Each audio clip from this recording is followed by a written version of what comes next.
ভাববেন না ঘরে কাজের মেয়ে আনছেন। অনেকে তো বউ আইনা মনে করে একটা কাজের মাইয়া পাইছে। এই জন্য শাশুড়িরা আছে, যেহেতু মহিলা আছে, মহিলারাও শুনবে। অনেক মহিলা আছে যারা পুতের বউ বিয়ে করাইয়া শাশুড়ি বিয়ের পরের দিন থেকে পাকঘরে আর ঢোকে না, সব পুতের বউর কান্দে চাপাই দিচ্ছে, মনে করে একটা কাজের ঝি পাইছে। আচ্ছা আপনি বলুন তো, হ্যাঁ এই মেয়ে ঘরে কাজ করবে, এটা তার সংসার, ইসলামে এটা নাই সেটা না, আছে। কিন্তু যে মেয়েটা আপনার বাড়িতে আজকে আসলো, গতকালকে আসলো, এই মেয়েটা বড় হলো যেখানে 15 বছর 17 বছর ছিল, যে মাটির সাথে তার নারীর সম্পর্ক, ওখান থেকে 30-50 মাইল দূরে চলে আসলো। তার মনটা কি আদৌ ভালো না একটু কষ্টে আছে? মা ছেড়েছে, বাবা ছেড়েছে, এমন মেয়েও তো আছে মা বাবা ছেড়ে জীবনে এক রাত দূরে থাকে নাই, আজকে 30 মাইল দূরে চলে আসছে। এবং যাদের কাছে আসছে এমন ফ্যামিলি তো বিয়ে হয়, বিয়ের আগে যাদের সাথে পরিচয়টুকুও ছিল না, একবারে নতুন বাড়ি, নতুন ঘর, নতুন পরিবার, স্বামী নতুন, শ্বশুরি শাশুড় সবাই নতুন, সব রাইখা আসছে। এই মেয়েটার তো এমনি মন খারাপ, ওরে পরের দিনে পাকঘরে ঢুকাতে হবে কেন? তাকেও একটু ইজি হওয়ার সময় দেয়া উচিত ছিল। মেয়েটা বাসর ঘরে সময় কাটছে স্বামীর সাথে, আর বাসর ঘরে একটু খুনসুটি হয়, স্বামী স্ত্রীর সময় একটু জেগে কাটায়, এটাই দুনিয়ার নিয়ম। তাই সকালবেলা ছিল ফজরের পরে, এই শাশুড়ির দরকার ছিল সে নিজে ফজরের নামাজের পরে একটা ডিম ভাজি কইরা, পোস্ট কইরা, একটু রুটি, একটু তরকারি, একটু যা খাওয়ার সেখানে ঘরে পাঠাইয়া দেয়া, বৌমা তোমরা খাইয়া আরো 2 ঘন্টা ঘুমাও। তাহলে এই শাশুড়ির প্রতি মেয়েটার ভালোবাসা বেড়ে যেত। আমার শাশুড়ি ঠিক আমার মা যেমন আদর করে, আমার ঠিক সমান আদর করে। তাহলে মা যে রেখে আসছে, শাশুড়ি পাইয়া কিছুটা ব্যথা ভুলতো, কিন্তু যখন দেখে বাসর ঘরে রাতে ঘুমায় নাই, সময় কাটিয়েছে নির্ঘুম, সকালবেলা শাশুড়ি দরজা নেড়া কয়, বৌমা এখন কিসের ঘুম, পাকঘরে ঢোকো, তখন মনে করে আমি মনে হয় আজরাইলের হাতে পড়ছি। আমাদের দেশে বৌমাদের সাথে শাশুড়িদের সম্পর্কটা মধুময় হয় কম, অম্ল হয় বেশি, তিক্ত হয় বেশি। এর পিছনে শাশুড়িদের ভূমিকাটাই বেশি, বৌমাদেরও আছে কারো কারো। কারণ শাশুড়িরা বৌমাকে নিজের মেয়ে মনে করে না, কাজের মেয়ে মনে করে অনেকে, অথবা পুতের বউ পর্যন্ত শেষ। কেন আপনি পুত্রবধূ মনে করছেন? আপনি মনে করেন না যে আমার মেয়েটা তো পরের ঘরে চলে যাবে, তাহলে ছেলের মাধ্যমে আমি একটা মেয়ে পেয়েছি। তার কপালে একটা চুমু দেন, তাকে বুকে জড়াইয়া ধরেন। মেয়েটা যখন তার মায়ের কথা মনে করে চোখের কোণে পানি জমবে, আপনি শাশুড়ি নিজের কাপড়ের আঁচল দিয়া তার চোখের পানিটা মুছে দিয়া কপালে একটা চুমু দিয়া বলেন, তোমার মা একজন হারাইছে, আরেকজন পাইয়া কি তুমি খুশি না? দেখবেন যে মেয়েটা মুস্কি হাসি দিতে বাধ্য হবে, সম্পর্কে মধুময়তা আসবে। আর স্বামীরাও স্বামীগিরি দেখায়, স্ত্রীর সাথে আচরণ করে খুব স্ট্রং আচরণ, শক্ত আচরণ। কারণ বাংলাদেশে কে নাকি প্রবাদ শিখাইছে, বাসর ঘরে কি মারতে হয়? কাপাসিয়ার লোকেরা মনে জানে না, মনে হয়, আমি জানি না আপনারা জানেন কিনা, না জানলেও বলেন দেখি ধাক্কামাক্কা দিয়া, বাসর ঘরে কি মারতে হয়? এই যে জানে দেখি। আচ্ছা বাসর ঘরে বিড়াল মারার প্রবাদটা কে বানাইল? এই প্রবাদের পিছনে কি? এই প্রবাদের পিছনে কি? আমি স্বামী স্ত্রীর হকের কথা বলছি। স্বামী স্ত্রীর সম্পর্ক এতটা প্রাচীন সম্পর্ক, এই সম্পর্ক আল্লাহর জান্নাত থেকে শুরু হয়েছে। জানেন তো আপনারা, আদম নবীর কি মা আছে? আরে হ্যাঁ না বলতে হবে, বলেন। আদম আলাইহিস সালামের মা আছে, আদম নবীর বাবা আছে, কিন্তু আদমের বউ আছে কিনা? এই সম্পর্কটা হচ্ছে 1 নম্বর সম্পর্ক পৃথিবী। মানুষের পারস্পরিক যে ডিলিংস, রিলেশন, এটা আল্লাহর জান্নাত থেকে শুরু হয়েছে যেটা, ওটা হলো ইয়া আদামুসকুন আনতা ওয়া যাওজুকাল জান্নাহ। আল্লাহ তাআলা হযরত আদম আলাইহিস সালামের দেহের বাম পাজরের হাড্ডি থেকে মা হাওয়াকে বানালেন। তাহলে দুনিয়ার নারী পুরুষের দেহের অংশের মতোই, সুবহানাল্লাহ পড়েন। এটাকে আল্লাহ তার বড় নিদর্শন বলেছেন, ওয়া মিন আয়াতিহি আন খালাকা লাকুম মিন আনফুসিকুম আজওয়াজা লিতাসকুনু ইলাইহা ওয়া জাআলা বাইনাকুম মাওয়াদ্দাতাও ওয়া রাহমা। আল্লাহ কোরআন মাজিদে বলেন, আল্লাহর বড় বড় নিদর্শনের মাঝে এটা একটা বড় নিদর্শন, তিনি তোমাদের দেহের অংশ থেকে তোমাদের স্ত্রীকে বানাইছে। মানে এখানে আদম হাওয়াকে বোঝাচ্ছে। আদম আলাইহিস সালাম জীবিত মানুষ, উনার পাজরের হাড্ডি থেকে আল্লাহ মা হাওয়া আলাইহিস সালামকে বানায়। এজন্য হাওয়া হাইয়ুন থেকে, হাইয়ুন মানে জীবিত, হাওয়া মৃত জিনিস থেকে হয় নাই, জীবিত আদম থেকে হয়েছে। তারপরে আল্লাহ বলে, শোনো, এই হাওয়াকে পাওয়ার পরে আদমের অন্তর জান্নাতে প্রশান্ত হয়ে গেছে। এর আগ পর্যন্ত আদম জান্নাতের এত নেয়ামত পাওয়ার পরেও তার মনটা প্রশান্ত ছিল না। জান্নাতে নেয়ামতের অভাব নাই, অবারিত নেয়ামত, কিন্তু হাওয়াকে বানানোর আগ পর্যন্ত আদম এত নিয়ামত পাইয়াও তৃপ্ত না, মনটা একটু আনছান আনছান আনছান আনছান করে। এখানে আপনারা যারা বিবাহিত আছেন, অবিবাহিতরা বুঝবা না, ইনশাআল্লাহ ভবিষ্যতে বুঝবা। আচ্ছা, আমরা যারা বিবাহিত, আমরা বিয়ে করছি, আচ্ছা, বাসর ঘরে যেদিন আপনাকে আপনার বউয়ের সাথে প্রথম থাকতে দিয়েছে, আচ্ছা, ওই দিন যখন রাতের 11টা বাজে বউ দেয় না, 12টা বাজে বউ আইয়ে না, 1টা বাজেও দেয় না, তখন কি মন খুব প্রশান্ত না অশান্ত? জামাই শুধু কয় যে দু আত্মীয় স্বজন ঘুমায় নাকি, এই রাতে তো মেহমান বেশি নাকি, মেহমান বেশি না, সবাই সজাগ। জামাই কয় আল্লাহ সবাই যদি ঘুমাই যেত, এটা ভালো আছে।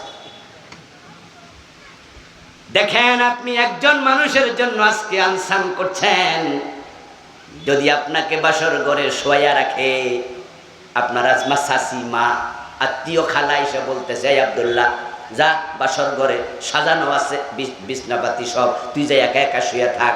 আপনি যদি একা একা শুয়েও থাকেন, 3টা বাজলো, কি ঘুমাইছিনি? এর বউ কই, বউ কই, বউ কই? একজন মানুষের অপেক্ষা আপনার ঘুম আসে না? এবার রাতের 1টা হোক 2টা হোক, যখন আস্তে করে বাসর ঘরের দরজাটা খুলে কেউ আস্তে করে আপনার বউটা ঘোমটা পরা সুন্দর করে বউটা ঢুকাইয়া দিয়া বলে, আল্লাহ হাফেজ, আমরা গেলাম, তোমরা থাকো। দরজা লাগানোর পরে মন কি আনসান করে নাকি এখন শান্ত? আদম নবী হাওয়াকে পাওয়ার আগ পর্যন্ত ঠিক জান্নাতে মন ছিল অশান্ত। এজন্য আল্লাহ বললি তাসকুনু ইলাইহা,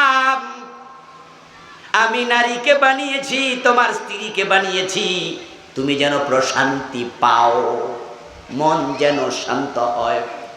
ওয়া জাআলা বাইনাকুম মাওয়াদ্দাতাও ওয়া রাহমা, এবং আমি আল্লাহ তোমাদের একের প্রতি আরেকজনের ভালোবাসা তৈরি করে দিয়েছি। এমন ভালোবাসা, সুবহানাল্লাহ, এটা জান্নাত থেকে এসেছে। আদম হাওয়ার সম্পর্ক, ওইটা মেয়ে আপনি পেলেন, ছেলেকে চিনে না, ছেলে মেয়েটাকে চিনে না, জীবনে কথা হয় নাই, দেখা হয় নাই, কিন্তু আজকে দুজনে তো কাছে। পরদিন যদি স্বামী তার স্ত্রীকে বলে, আমি আগামী দিন তোমাকে নিয়ে আমেরিকা চলে যেতে চাই, মেয়ে বলে, তোমার সাথে যেতে আমার কোনো আপত্তি নাই।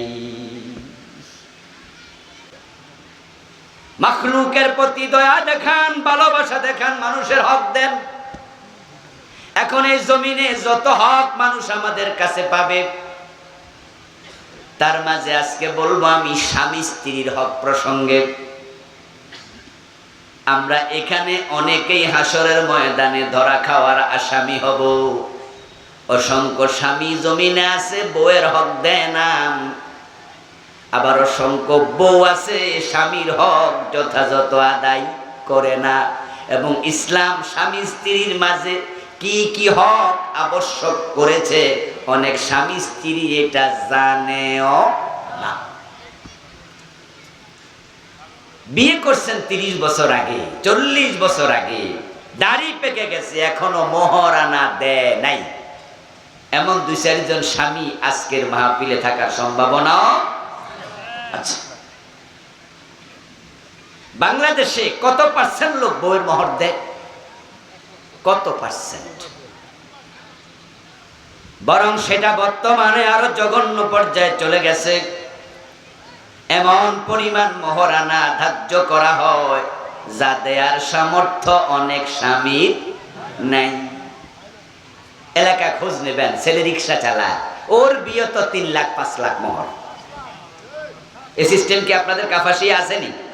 আছে। আমি নোয়াখালী অঞ্চলে এক ভাইয়ের দুঃখের কথা শুনেছি। এক ভাইকে আমি বললাম, কি খবর, বাচ্চা কাচ্চা আছে?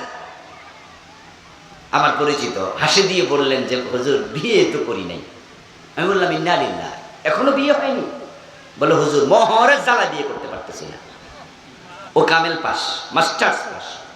বললো এখন যখন ব্যালেন্স করতে যাই যে আমার পরিবার যে স্ট্যাটাসের, এই পরিবার এই ফ্যামিলির বিয়ে করতে গেলে হুজুর 7 লাখ 10 লাখের নিচে কোন বাবা মেয়ে বিয়ে দিতে রাজি হয় না।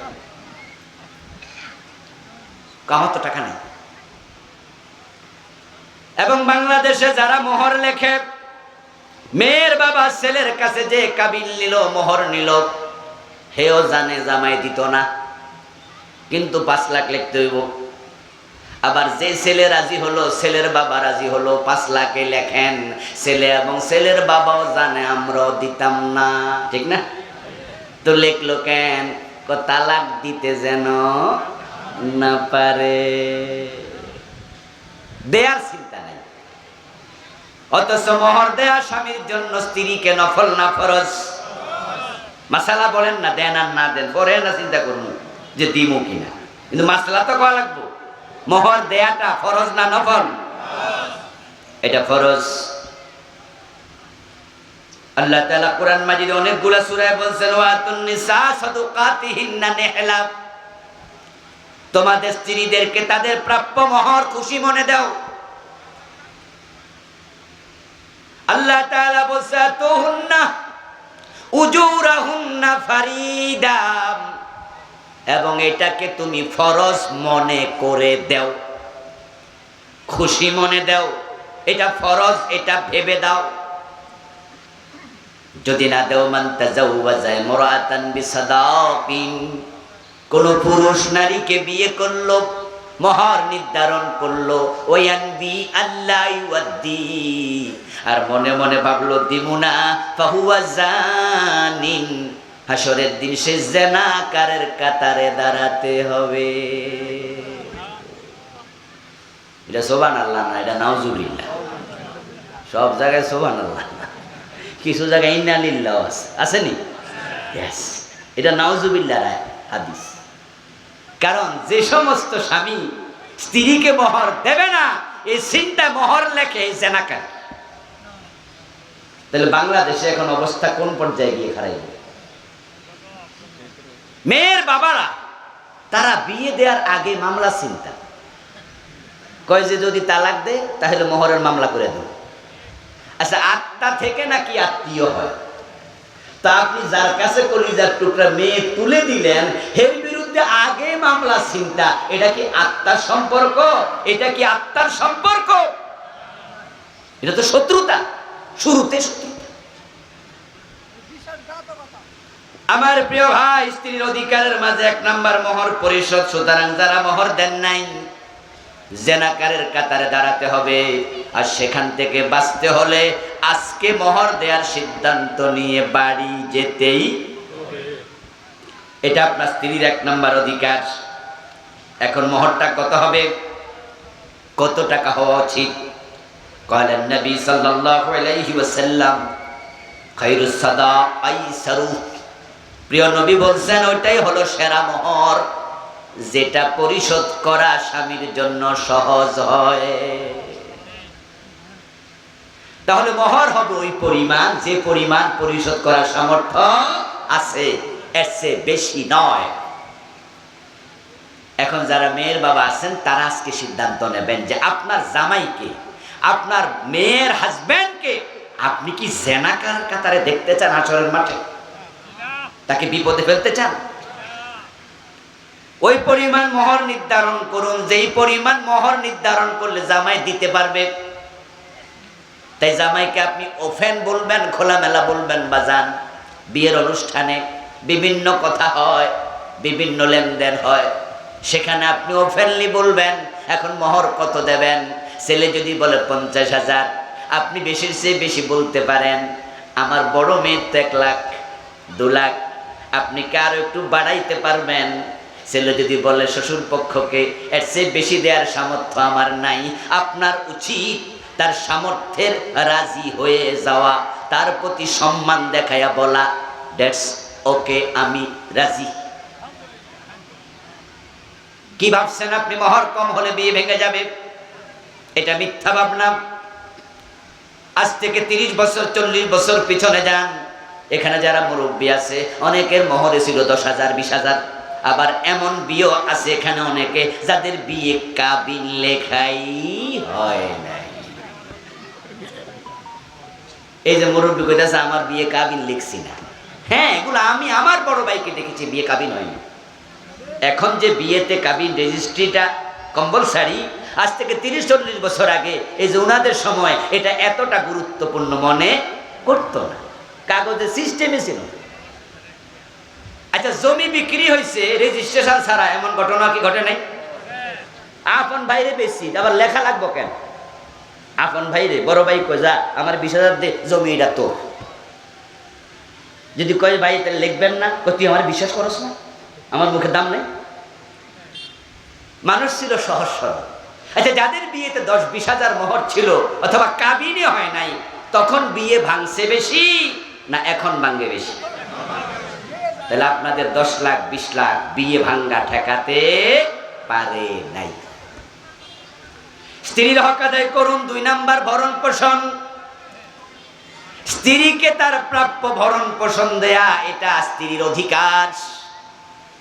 এই জন্য আপনারা যারা বউরে খাওয়ান, ভাববেন না এটা তার প্রতি করুণা, বরং তাকে খাবার দেয়ার আদায় করা, তাকে ভরণ পোষণ কাপড় চোপড় আপনাকে দেয়া, চিকিৎসার টাকা দেয়া, এটা আপনার জন্য ফরজ। যেই স্বামীর বউ পরিপালনের সামর্থ্য নাই, ইসলাম তাকে বিয়ে করার অনুমতি দেয় নাই। ভাববেন না ঘরে কাজের মেয়ে আনছেন। অনেকে তো বউ আইনা মনে করে একটা কাজের মাইয়া পাইছে। এই জন্য শাশুড়িরা আছে, যেহেতু মহিলা আছে, মহিলারাও আর শুনবে। অনেক মহিলা আছে যারা পুতের বউ বিয়ে করাইয়া শাশুড়ি বিয়ের পরের দিন থেকে ফাঁক ঘরে আর ঢোকে না, সব পুতের বউর কান্দে চাপাই দিচ্ছে, মনে করে একটা কাজের ঝি পাইছে। আচ্ছা, আপনি বলুন তো, হ্যাঁ এই মেয়ে ঘরে কাজ করবে, এটা তার সংসার। ইসলামে এটা নাই সেটা না, আছে।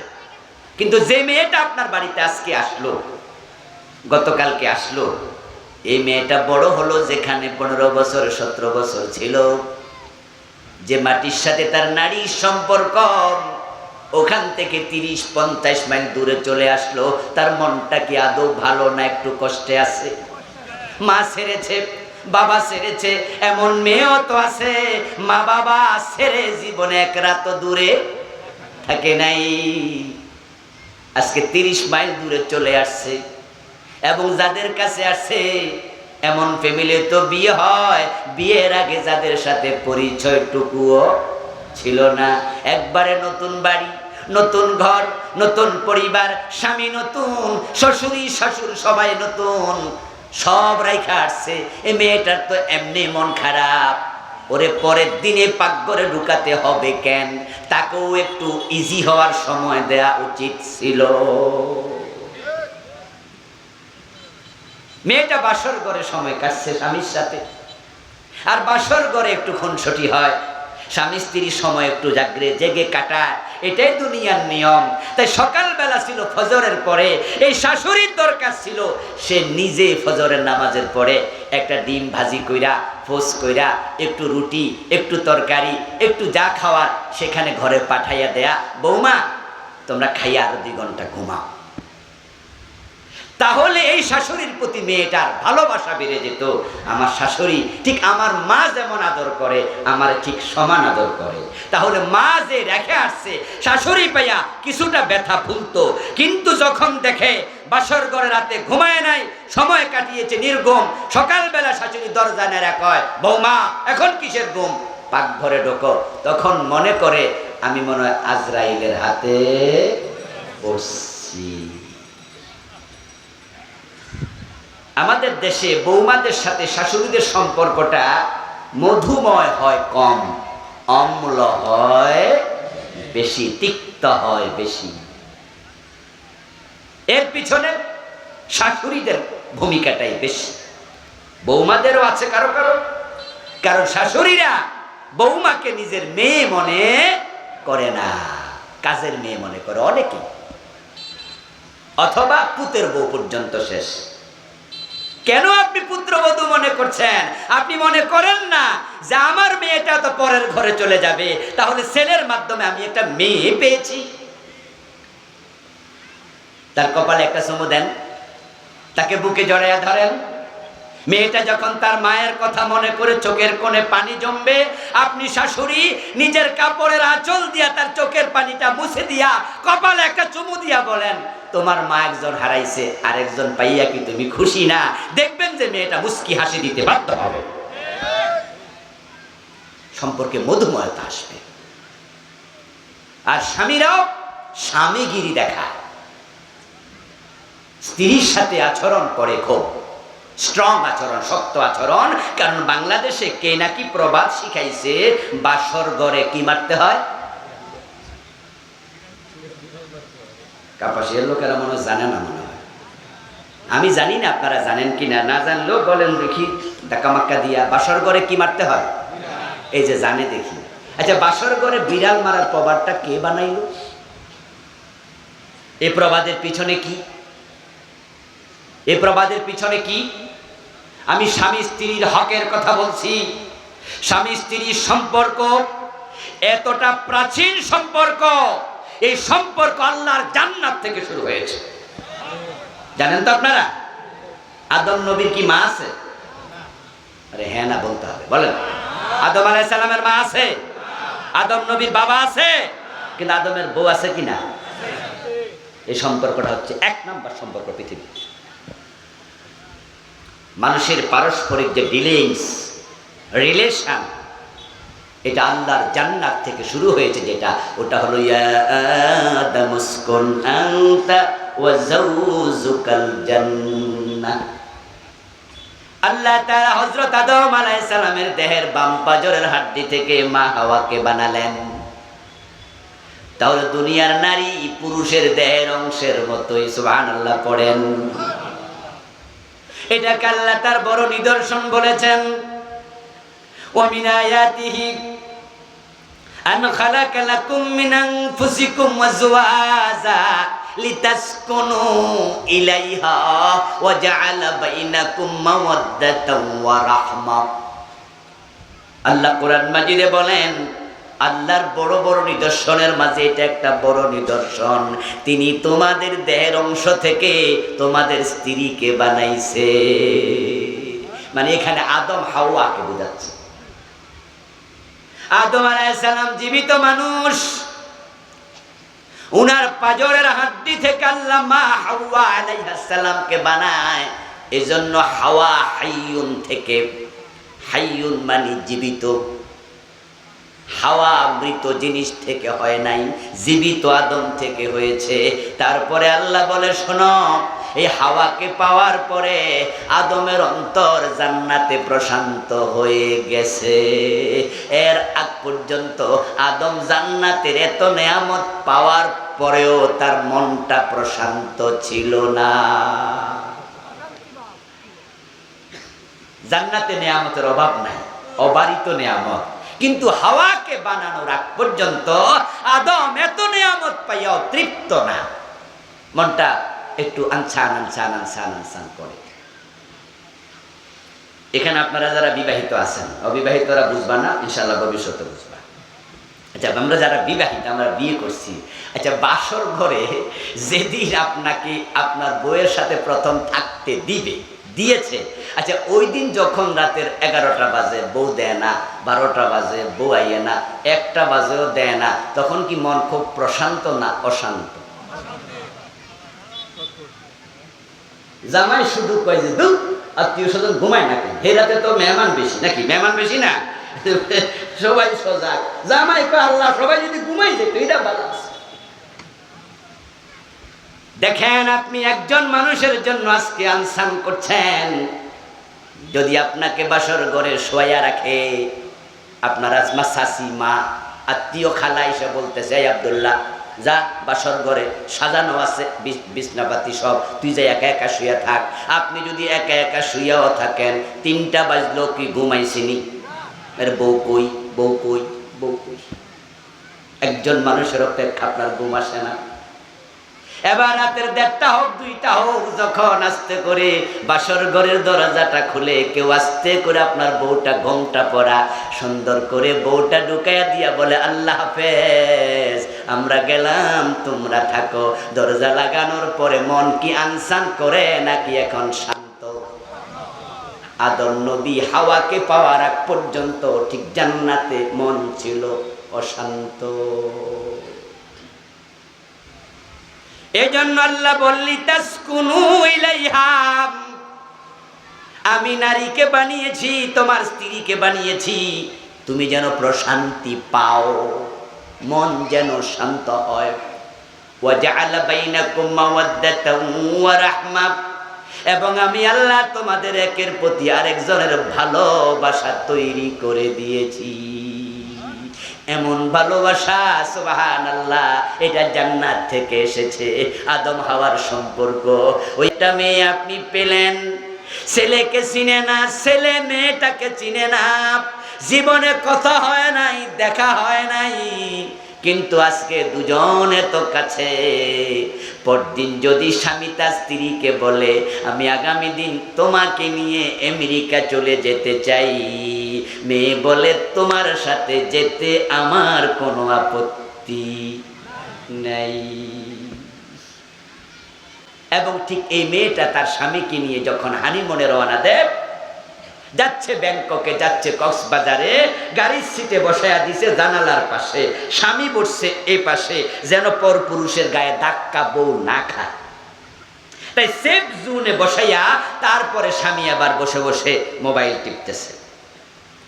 আধা ঘন্টা স্বামী মোবাইল টিপতেছে অথবা কথা কইতেছে, এর ফাঁকে দেখবে এই পাশে বসা মেয়েটা স্বামীর কান্দে মাথা রাইকা নাক ডাইকা ঘুমাচ্ছে। যেই ছেলেকে কালকে মাত্র চিনল, আজকে তার পাশে বসে নাক ঢেকে ঘুমানো প্রমাণ করে তার উপর 100% আস্থা আছে, আমি সে থাকতে আমার কোনো ক্ষতি হতে দেবে না। যে নারীর সাথে আদমের প্রথম সম্পর্ক সে তার স্ত্রী, মা নাই বাবা নাই, তাহলে দুনিয়াতে মানুষের সাথে মানুষের প্রথম সম্পর্ক হলো স্বামী স্ত্রীর সম্পর্ক, যেটা জান্নাতে শুরু হয়েছে। এখন যেই নারীকে আপনি পেলেন, তার হকগুলো যদি না দেন, আপনি কতটা নিমক হারাম। আপনি আল্লাহকে সাক্ষী রেখে তাকে বিয়ে করলেন, সাদাকা তার মোহর দেবেন কিন্তু দিলেন না, তার ভরণ পোষণ দেবেন কিন্তু আপনি সেখানে গাফলতি করলেন। তার 3 নাম্বার হক, তাকে থাকার জন্য আলাদা একটা রুম দিতেই হবে। এই হকে বাংলাদেশের যৌথ ফ্যামিলিগুলো অনেক গাফেল। মনে রাখবেন, আপনার সন্তানকে ততক্ষণ পর্যন্ত বিয়ে করাবেন না, যুবকেরা ততক্ষণ বিয়ে করবা না যতক্ষণ তোমার স্ত্রীর জন্য আলাদা থাকার রুমের ব্যবস্থা করতে পারবা না। তার প্রাইভেসি, তার পর্দার জন্য আলাদা রুম দিতেই হবে। একই ঘরে ভাসুর, একই ঘরে দেবর, একই ঘরে শ্বশুর, একই ঘরে চাচা শ্বশুর, একই ঘরে 12 জন 13 জন থাকে, এই মেয়েটা আলাদা রুম না পাওয়ার কারণে সে ভাসমান থাকে।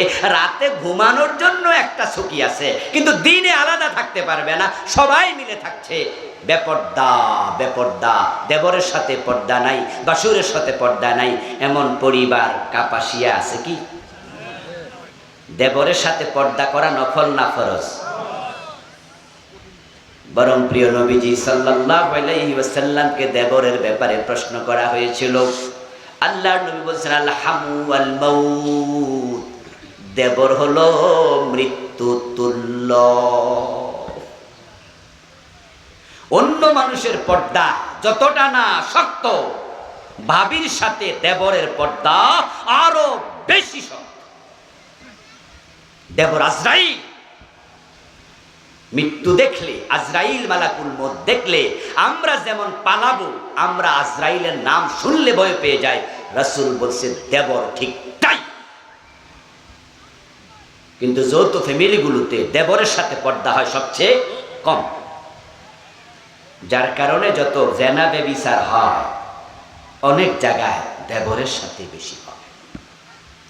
বিশেষ করে যাদের স্বামী বিদেশ চলে যায়, দেবর শব্দটাই ভালো শব্দ নয়। দেবর, দে মানি দ্বিতীয়, বর মানি স্বামী, তো দেবর অর্থ কি? লা হাওলা ওয়ালা কুওয়াতা ইল্লা বিল্লাহ। মানুষের স্বামী কয়জন? এই ভাইয়েরা কথা কন, স্বামী কয়জন? তো তাহলে দ্বিতীয় স্বামী করতে আসবে, এটা হিন্দুয়ানি শব্দ। হিন্দুরা তাদের স্বামীর ভাইকে তারা দ্বিতীয় স্বামীর আসনে রাখে। আমরা মুসলিমরা এটা বলবো না, আমরা স্বামীর ভাইকে নিজের ছোট ভাইয়ের আসনে রাখতে চাই। তবে শরীয়ত পর্দা ফরজ করেছে, তাই পর্দার বিধানও মাথায় রাখতে হবে। যাই হোক, এই শব্দটা আমাদের দেশে বহুল প্রচলিত। স্বামী যখন বিদেশ চলে যায়, তখন এই বউ তার দেবরকে নিয়ে বাবার বাড়িতে বেড়াতে যায়, এক রিকশায় বসে। এমন ঘটনাও আছে। শুধু বেড়াতে যায় না, বাজার করতে যায়। এমন ঘটনাও আছে, দেবরকে রেখে একসাথে নিয়ে সিনেমা দেখতে যায়। আপনার স্ত্রীকে আপনাকে প্রাইভেসি মেনটেনের জন্য, তার পর্দার জন্য তাকে বাসস্থান দিতেই হবে। স্ত্রীর আরেকটি হক হলো তাকে উত্তম আচরণ দেয়া। আশিরুহুন্না বিল মারুফ, আল্লাহ কোরআনে বলছে স্ত্রীদের সাথে সর্বোত্তম ব্যবহার করো। আমাদের দেশের স্বামীরা তারা বউয়ের সাথে সর্বোত্তম ব্যবহার করে না, বাসর ঘর থেকে বিড়াল মারা শুরু। বিড়াল মারার প্রবাদ মানে হলো বাসর ঘরে মেজাজ দেখাইও, বউরে বুঝাইও আমি খুব তেরা মানুষ, তাই বউ নাকি মেও মেও করবে, ভয় পাবে। নাউযুবিল্লাহি মিন যালিক। বউ তো প্রেমময় স্বামী চায়, এমন স্বামী চায় যে স্বামী বউকে তার নিজের জানের মতো ভালোবাসবে। আমার নবীর জীবনের দিকে তাকান, স্ত্রীদেরকে এতই ভালোবাসতেন। মা আয়েশা বলেন, আমি যখন হাড্ডি চাপাতাম, হাড্ডি চুষে যখন রেখে দিতাম, মাঝে মাঝে দেখলাম আল্লাহ রাসূল সেই হাড্ডি মুখে তুলে আবার চুষতেছেন। মায়ের সাথে বর্ণিত হাদিস, আমি গ্লাসের যে জায়গায় মুখ রেখে পানি পান করতাম, আমি রাসূলুল্লাহকে দেখতাম ঠিক সেখানে মুখ লাগাইয়া তিনি পানি পান করছেন। আমার রাসূল আমাদেরকে কোনোদিন গালি দিয়ে কথা বলেন নাই, স্ত্রীদের গায়ে কখনো হাত তোলেন নাই। কিন্তু ভালো ব্যবহারের জায়গায় গ্রামে গঞ্জে এটাও শোনা যায়, হাল চাষ করার জন্য গরু পিটানোর যে লাঠি আছে, মাঝে মাঝে ওই লাঠি দিয়া কেউ কেউ বউ পিটায়। বাজারে যাইয়া ঝগড়া কইরা যদি না পারে, বাড়িতে আইসা তেজ মিঠায়, ঝাল মিঠায়। যে স্বামী স্ত্রীর গায়ে হাত দেয় সেটা পুরুষ নয়, এটা কাপুরুষ। সেটা স্বামী নয়, সেটা আসামি। আপনার স্ত্রী আপনার কাছে সাইজে ছোট, দৈহিকভাবে দুর্বল, আল্লাহ তাকে আপনার অধীনস্থ করেছেন, আপনাকে সম্মানের জায়গায় রেখেছেন, আপনি নিজের সম্মান নিজে বজায় রাখতে শিখুন, তার সাথে রহমতের আচরণ করুন। প্রিয় নবী তার স্ত্রীদেরকে নিয়ে কাউকে কাউকে রাতের বেলা তিনি উজ্জ্বল চাঁদের আলোতে দৌড় প্রতিযোগিতা পর্যন্ত করতেন। যখন কোথাও রাসূলুল্লাহ যেতেন, একা যেতেন না, কোনো না কোনো স্ত্রীকে সঙ্গে নিয়ে সফরে যেতেন। ইভেন যুদ্ধের সফরেও রাসূল একা যেতেন না, স্ত্রীদের মাঝে লটারি করতেন, করে কোনো একজনকে সাথে নিয়ে যেতেন, স্ত্রীর সাংসারিক কাজে সহযোগিতা করবেন। এটা তার আরেকটা হক, সুযোগ পেলে এটা করবেন। আপনি বাহিরে ব্যস্ত, সময় পাবেন না, ঠিক আছে, কিন্তু যেদিন সময় থাকবে রান্নাঘরে তার সাথে বসে একসাথে তরকারি কাটবেন, তার পাশে গিয়ে দাঁড়াবেন, তাকে হেল্প করবেন। নবী মুহাম্মদের মতো মহামানব তিনি তার স্ত্রীদেরকে রান্নার কাজেও সহযোগিতা করতেন। বিশাল ব্যাপার।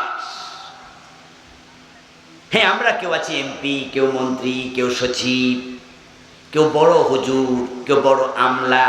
আমাদের স্ত্রীরা আমাদেরকে মূল্যায়ন করে, তারা জানে যে আমার হাজব্যান্ড এত ব্যস্ত মানুষ, উনি রাষ্ট্র চালায়। কিন্তু সে এমপি, সেই মন্ত্রী, সে সচিব, সে আমলা, সে বড় বক্তা, বড় হুজুর, এলাকার বড় নেতা, সে যদি রান্না করে ঢুকে স্ত্রীর পাশে বসে তরকারি করতে শুরু করে, আপনার স্ত্রীর মনটা এত বড় হয়ে যাবে। ভালোবাসা টাকা দিয়ে কিনা যায় না, এটা বাজারে বিক্রি হয় না, এটা মন থেকে তৈরি হয়। ভালোবাসা পেতে হলে ভালোবাসার আচরণ শিখতে হবে। সময় তো হেল্প করবে না, কথা তো অনেক। স্ত্রীকে গালিগালাজ করবেন না। স্ত্রীকে গালি দেয়া নিকৃষ্ট কাজ। সে আপনার সন্তানের মা, তার আত্মসম্মান নষ্ট করবেন না। যদি কোনো অন্যায় করে ফেলে সন্তানের সামনে শাসন করবেন না। আল্লাহ আমাদের তৌফিক দেন, বলেন আমিন।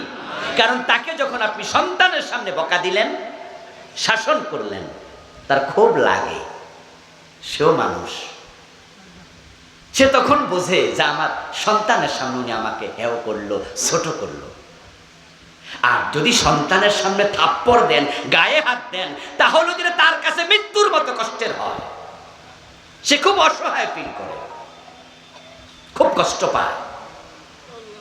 আপনি কি ভাবছেন আপনার স্ত্রীর মনের বদদোয়া কি কবুল হবে না? শুধু সব বদদোয়া আপনারই কবুল হয়।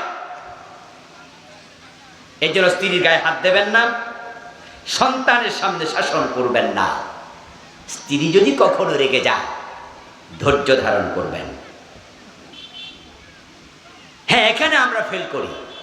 আমরা প্রত্যাশা করি আমি যদি রেগে যাই তাহলে সে কেন চুপ থাকলো না। মাঝে মাঝে এমন হয় যে আপনি তার কোনো অন্যায়ে রেগেছেন, কিন্তু সে চুপ থাকিনি, একটু মেজাজ দেখাইছে, আর আপনি থাপ্পড় কিল দিলেন, বললেন যে সে চুপ থাকলে তো মারতাম না। আচ্ছা, সে মানুষ, সে কি মাঝে মাঝে রাখতে পারে না? তা আপনি কেন চুপ থাকতে শিখলেন না? এই জন্য আসুন যে আমরা নিজেরাও ধৈর্য শিখি। আরে একটা পরিবারে একজন স্ত্রী যে কি পরিমাণ কষ্ট করে, যদি বউ 2-3 দিন বাবার বাড়ি থাকে আপনি টের পাবেন। আমরা মাঝে মাঝে অনুভব করি যখন স্ত্রী 2-3 দিন থাকে না, তখন বাসা মনে হয় ইন্দুরের বাসা। কাপড় চোপড় এখানে একটা ওখানে একটা পরে আছে এলোমেলো ভাবে। আর রান্না করে খাবেন, সুবহানাল্লাহ, বাজার থেকে 100 টাকার ছোট মাছ নিয়ে আসছেন, এনেই তো বউয়ের হাতে তুলে দিয়ে বলছেন, এই দেখো ভালো করে একটু ঝোল দিও, একটু লবণ মরিচ ঠিক করে দিয়ে রান্না করো, আমি এশারের নামাজ পড়তে যাচ্ছি, এসে কিন্তু খাবো। এই মাছ কাটা যে কি কষ্টের, নিজে একবার কাইটটা দেখেন। কই মাছ এমন এক মাছের নাম যেটা কড়াইয়ের মাঝেও লাফ মারে। কি দেখছেন কোনোদিন? রান্না করতে যখন কড়াইতে নেয়, হে মিয়া, কড়াই উল্টো লাফ দেয়। আর ওই কই মাছটা মহিলা ধরেছে, কেটেছে, কাটা সাফ করেছে, গায়ের তার যে পশমগুলো, তার যে খোসাগুলো, এগুলো ছড়াইছে, এত কষ্ট করে রান্না করলো আপনার জন্য, আর আপনি মুখে দিয়ে দিলেন ধমক, এই এত লবণ দিছ কেন? আচ্ছা বলুন তো, সে কি শখ করে লবণ বেশি দিছে? মানুষ হিসাবে কি লবণ বেশি পড়তে পারে না? একটু ঝাল বেশি হয়ে যেতে পারে না? তা আপনি তার যখন দোষ ধরেন, মুখের উপরে বলে দেন যে দূর কি রাঁধছ, তার খুব না কষ্ট লাগে। হারে 1 ঘন্টা লাগাইয়া এত কষ্ট করলাম আর লোকটা কইল কি? মানুষটা বড় অকৃতজ্ঞ হয়। কারো কারো অকৃতজ্ঞতা সীমা ছেড়ে যায়। অবস্থা দৃষ্টে মনে হয় যেন লোকটা এমন যে তাকে যদি আমি কলিজাটা কেটে ভুনা করে খাওয়াই তাও সে বলবে লবণ কম হয়েছে, মানে সে খুশি হবে না। স্ত্রীর প্রশংসা করতে শিখুন, তাকে ধন্যবাদ দিতে শিখুন, দাম্পত্য জীবন সুন্দর হবে। এবং স্বামীদের যে অধিকারগুলো আছে স্ত্রীদেরকে সেগুলো আদায় করতে হবে। আজকে যেহেতু সময় নাই, তাই স্বামীদের অধিকার নিয়ে আজকে আর কথা বললাম না। মা বোনদের পক্ষে আজকে ওয়াজ চলে গেছে। ইনশাআল্লাহ সময় সুযোগ যদি আসে তাহলে আমরা স্বামীদের পক্ষেও কিছু ওয়াজ আরেকদিন করব। আল্লাহ তাআলা আমাদের সকলকে পারস্পরিক হক আদায় করে দুনিয়াতে যেভাবে আমরা এক ছাদের নিচে আছি, আল্লাহর জান্নাতে একসাথে থাকার তৌফিক আল্লাহ দান করুন বলি আমিন।